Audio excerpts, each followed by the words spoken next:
मन मंदिरा गजर भक्तीचा.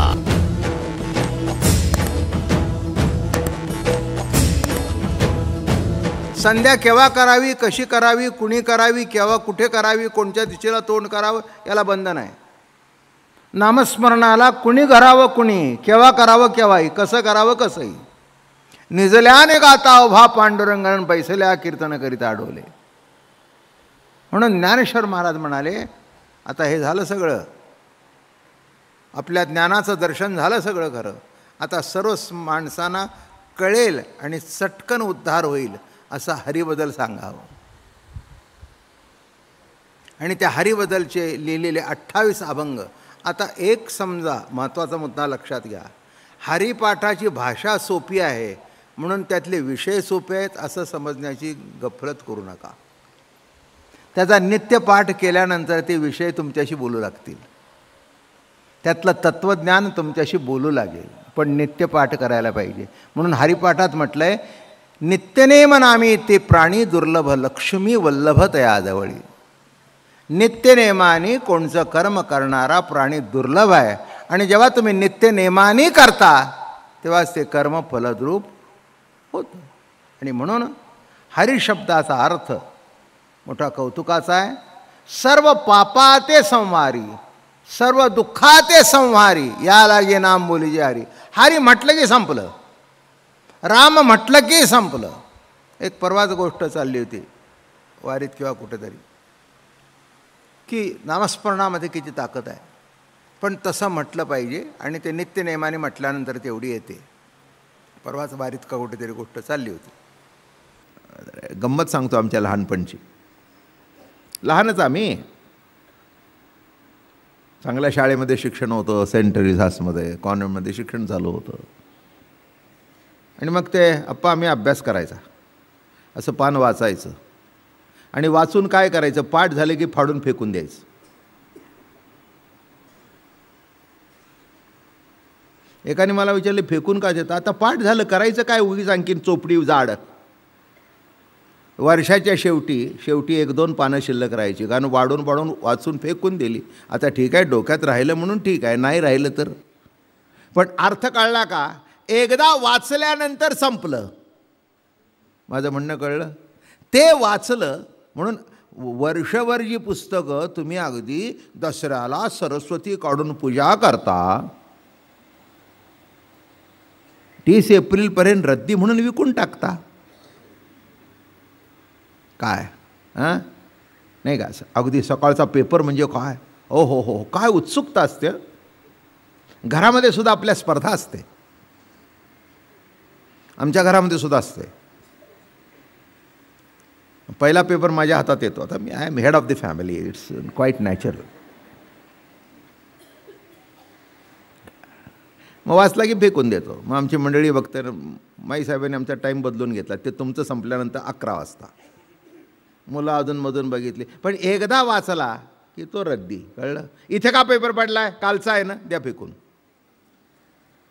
वाचणं आणि त्याच्यावर नजर फिरणं हे त्या दिवशीच्या पेपरची पूर्णत्व.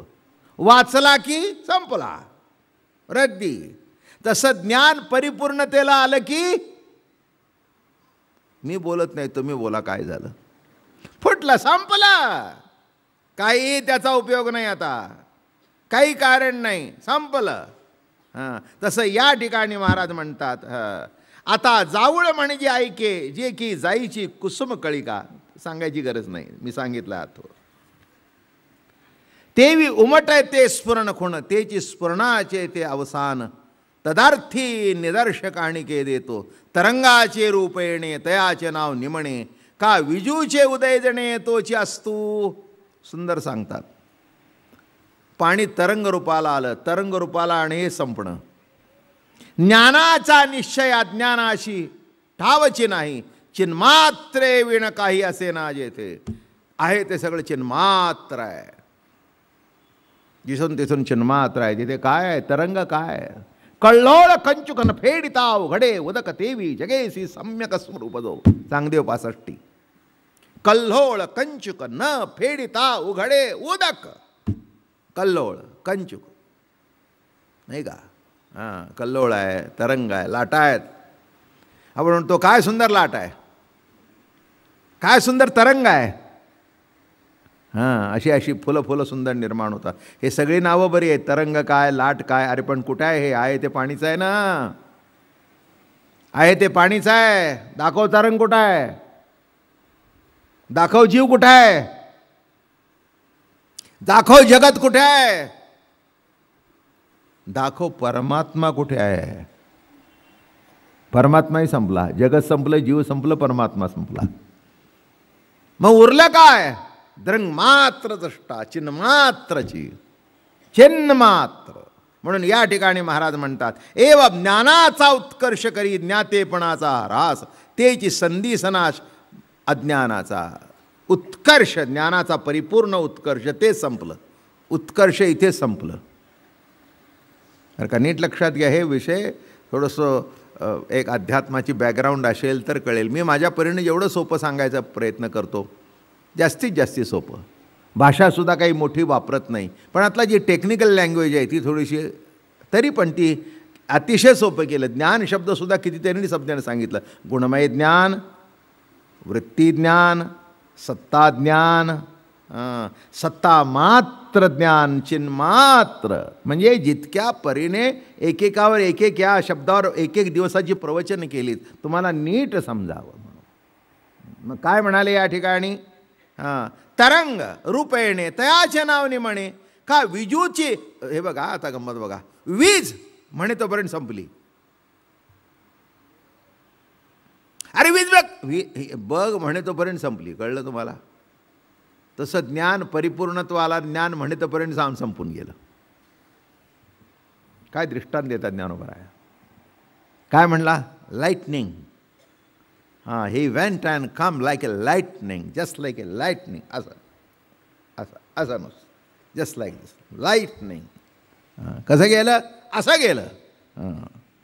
तैसे पिऊन या ज्ञान तवरी वाडे ज्ञान जव आपुले निधन निशेष साधे.